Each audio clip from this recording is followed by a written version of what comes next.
మిత్రులందరికీ నేను ఒక విషయం చెప్పదలుచుకున్నది ఏంటంటే, కేబినెట్లో తీసుకోవటానికి శాసనమండలి సభ్యుడిగా ఈ మధ్యనే అజరుద్దీన్ గారు నియమించబడ్డారు. అంటే కేబినెట్ నిర్ణయం చేసి పంపించారు. సో ఇంతకాలం ఎందుకు చేయలేదు ఇప్పుడే అంటే, ఇప్పుడే నిర్ణయం చేశాం. గతంలో చేసినటువంటి అభ్యర్థులకు సంబంధించిన సమాచారం ఏం జరిగిందో మీకు తెలుసు. అందుకే కొత్తగా మళ్ళీ ఇంకో నిర్ణయం తీసుకొని ముందుకు పోతా ఉన్నాం. ఇది సమయం వచ్చినప్పుడు తప్పనిసరిగా ఎప్పుడు ఏం చేయాలో పార్టీ పరంగా ప్రభుత్వ పరంగా తమ నిర్ణయాలు చేస్తుంది.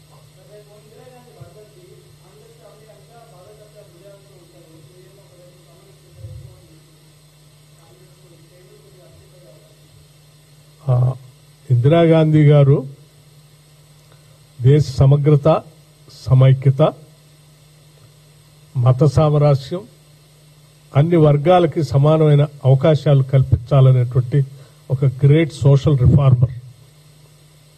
వారు సో డెఫినెట్ గా ఇటువంటి నిర్ణయాల పట్ల హర్షిస్తే తప్ప బాధపడదు.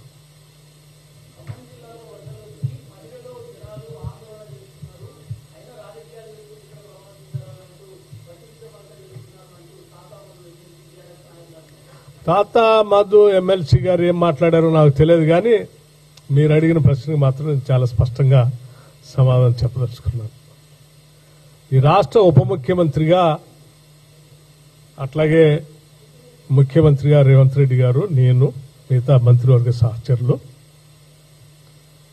రాష్ట్ర వ్యాప్తంగా జరుగుతున్నటువంటి సైక్లోన్ సంబంధించి స్పష్టంగా కూర్చొని రివ్యూ చేసి అధికారులందరికీ ఆదేశాలు ఇవ్వాల్సినటువంటి అవసరం ఉంది. కేవలం ఒక్క దగ్గరే కూర్చొని దానికే పరిమితమై అక్కడే ఉండే పరిస్థితిలో నా పాత్ర లేదు. మదర్తో పాటు రాష్ట్ర వ్యాప్తంగా కూడా చూడాల్సిన బాధ్యత ఉంది. కాబట్టి ఆ పని స్పష్టంగా నిర్వహించడానికి గౌరవ ముఖ్యమంత్రి గారు రేవంత్ రెడ్డి గారు, నేను, మిగతా మంత్రివర్గ సహచరులు 24/7 దీన్ని డిక్లేర్ చేసిన దగ్గర నుంచి కంటిన్యూస్ గా మానిటర్ చేసుకుంటూ ఈ పని కార్యక్రమం చేసుకుంటూ వచ్చారు. బహుశా మీ అందరూ తెలుసో లేదో, బహుశా మీరు ప్రస్తావించిన వ్యక్తికి తెలుసో తెలీదో, నేను అదే రోజు అక్కడ మదరెళ్ళి ఆ సైక్లోన్ ప్రకటించిన రోజే అక్కడికి వెళ్ళి ఆ ప్రాంతాలన్నీ తిరిగి అధికారులందరితో సమీక్ష పెట్టి వాళ్ళకి బాధ్యతలు చెప్పి మళ్ళీ తిరిగి రాష్ట్ర బాధ్యతలు తీసుకోవడానికి ఇక్కడికి వచ్చి చేసుకుంటూ వచ్చాను. సో నా పాత్ర ప్రజల పట్ల చాలా స్పష్టంగా, చాలా నిర్ణయాత్మకంగా ఉంటుంది. నమస్కారం అమ్మా.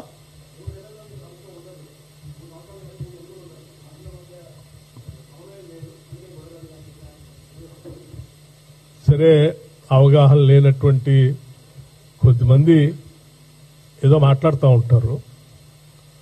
ఈ ప్రభుత్వం మధ్య, మంత్రివర్గ సహచరుల మధ్య సంపూర్ణమైనటువంటి అవగాహన, ఆలోచన, ప్రణాళిక, తీసుకోవాల్సిన నిర్ణయాల పట్ల నిబద్ధత, సంకల్పం, స్పష్టత అన్నీ ఉన్నాయి.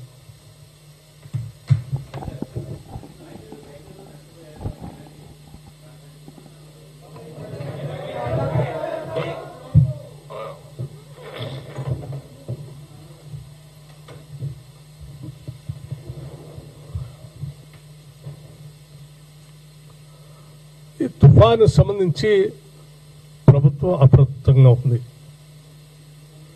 గత 48 గంటల నుంచి ఈ సమాచారం అందుకున్న దగ్గర నుంచే రాష్ట్ర ముఖ్యమంత్రి కానీ, నేను కానీ, మిగతా మంత్రివర్గ సహచరులు కానీ ఆయా జిల్లాలు సమీక్ష చేస్తూ రాష్ట్ర స్థాయిలో చీఫ్ సెక్రటరీని, స్పెషల్ చీఫ్ సెక్రటరీ, ఈ డిజాస్టర్ మేనేజ్మెంట్ సంబంధించినటువంటి స్పెషల్ చీఫ్ సెక్రటరీని, వీళ్ళందరినీ కూడా అలర్ట్ చేసి ఎప్పటికప్పుడు ఆదేశాలు ఇస్తూ తీసుకోవాల్సిన నిర్ణయాలన్నీ ముందు నుంచే జాగ్రత్తలు తీసుకోబట్టే ఈరోజు పెద్దగా ప్రాణ నష్టం లేకుండా లేకపోతే ఇతరత్ర నష్టాలు లేకుండా తీసుకోవాల్సిన నివారణ చర్యలను తీసుకోగలిగాం. సరే, ఏది ఏమైనప్పటికీ ప్రకృతి మానవ పరంగా పరిపాలనా పరంగా మనం చేయాల్సిన అన్ని చేసినప్పటికి కూడా కొంత ప్రకృతి విపత్తులు వల్ల కొంత నష్టం అప్పుడప్పుడు జరుగుతూనే ఉంటుంది. అటువంటి నష్టాన్ని ముందుగా తీసుకోవాల్సిన చర్యలు తీసుకొని ఆ తర్వాత నష్ట నివారణ నష్టాల పైన అంచనా వేస్తూ ఆ అంచనా